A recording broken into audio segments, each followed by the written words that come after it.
Okay, as the title of the video suggests, it's exactly what it is. Okay, now this is a first for me. We're going to be going through this together at the same time. Now, speaking to Ken about these are actually issued for escape and evasion survival purposes, alright? So they're going to be aimed at mostly pilots of that nature, special forces guys operating behind enemy lines, alright? So they're going to be very hard to find. So we're fortunate, extremely fortunate, to have some in our possession. So we're going to take the protective wrapping off. All that's going to do, I presume, is that's going to stop the cord getting damaged and accidentally unravelled. So we're just going to see. Now how it's done, you've got an overhand knot which is just tucked behind it, alright?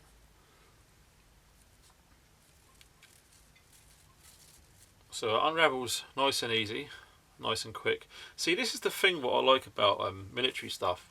It should be quick and easy to use, alright? And what I'm finding recently is a lot of civilian copies or their versions. It's a bit of a faff, okay, to get into kit and use kit, alright? So we've got the instructions there. I'm sorry about the glare from the light, guys, but we're going to try and do our best, alright? So let me read that myself.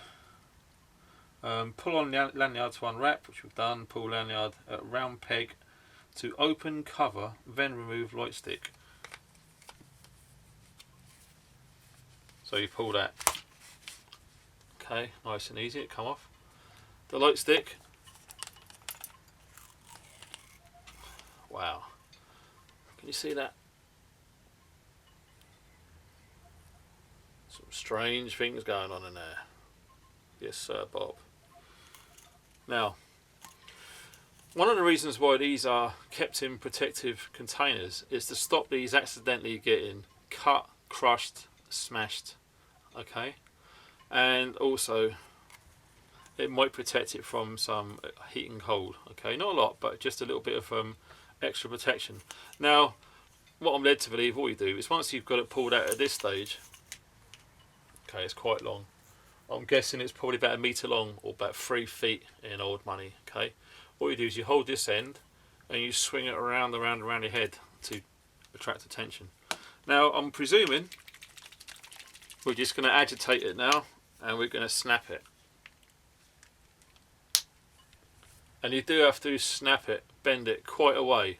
And I almost thought I was going to bend it in half then. Alright?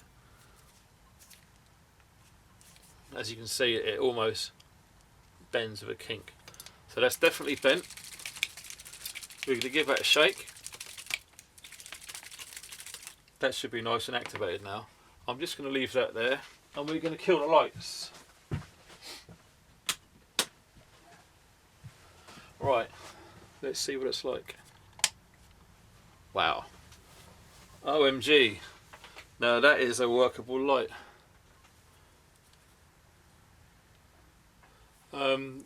This is probably about 2 foot from the screen or the lens of the camera. That's about 3 foot, but as you can see, that is very bright indeed. Look at that. You can see it even in your hands there. That's funky. Wow. That is awesome, right? I mean, you can imagine swinging that around in the pitch darkness. That is very awesome indeed. And it's so bright you can actually read with it as well. Okay. Now the camera's struggling to focus. There you go.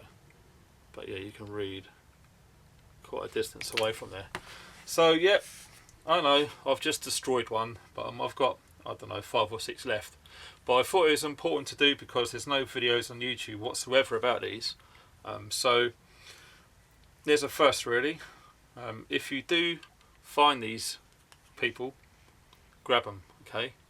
Because in emergency situations where time is against you, this is ideal. You just quickly untuck that little nut from the cord as we saw earlier, pull it out as hard as you can, it will pop off, pull it out, snap it, shake it, done. Okay, it's all sealed in its protective container where it's not going to get damaged. Alright, that's the important thing, that's why they're stored in these. Alright, and as you can see, they're plenty bright. Alright, you will see that from a long way away. Now I remember back in infantry training a long time ago now, I forget whereabouts it was in the UK, but we was introduced in a strange way really, but it was very effective, of how light travels in the darkness. Now I can't remember what it was. I think it's a corporal or sergeant, one of the NCOs. He was instructed to run, I think it's about 2 miles, and right to the edge of his tree line. We was in the middle of nowhere. I think it might have been Salisbury Plain, and it was about 3 o'clock in the morning, pitch dark, cloudy sky, so it had no moonlight. And he was instructed to light a cigarette, okay, and as soon as he lit it with his lighter, with his back to us so we couldn't see it, he turned around and he done a puff or drew on the cigarette, and you saw that little dot of light 2 miles away instantly. And I mean instantly. Your eyes could be focused 180 degrees away and you would have seen it, okay? It stood out that much. And what another trick, we all used to smoke back then, what they taught us to do, if you are going to smoke a Coke can, okay, an empty Coke can, you put the cigarette inside there with the cigarette still in your mouth, and you drew the cigarette, and all that done was it just killed a lot of the light. So right from an early onset, you know, we was introduced to the importance of light at night time, okay? Now what I'm saying is something like this is a lot brighter than a cigarette, and you will see that for God knows how many miles away, okay?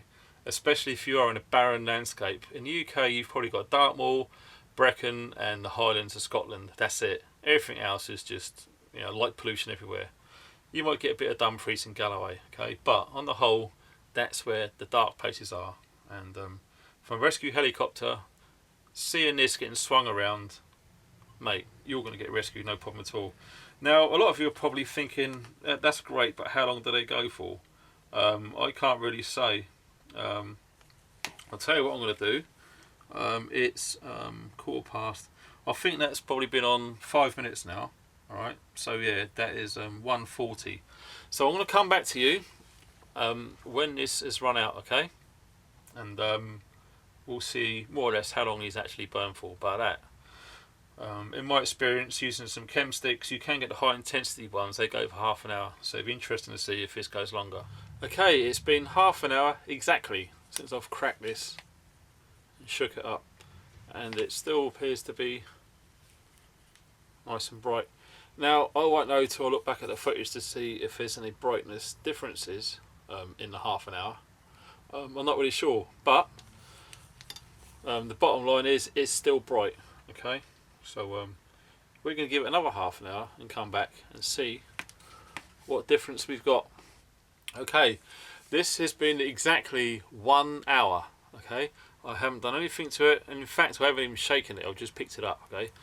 Okay, this has been 2 hours now, and it's still plenty bright, okay? I'm going to conclude the test here, okay? I'm not going to just leave it, alright? If I've got time, I will find out when it actually runs out, but it's still growing strong, alright? Still the same. Shaking it up. I don't know if it makes any difference if you kept shaking it. Maybe it does, maybe it doesn't. It's hard to tell. But no, that will definitely get you out of a jam. If I don't come back, this is the end of the video. So I hope you enjoyed it. Something different for the channel. But this is the only video on YouTube about it, as I've found at the moment. So yeah, a nice bit of kit if you're lucky enough to find one or two. Thanks for watching, guys. Stay funky.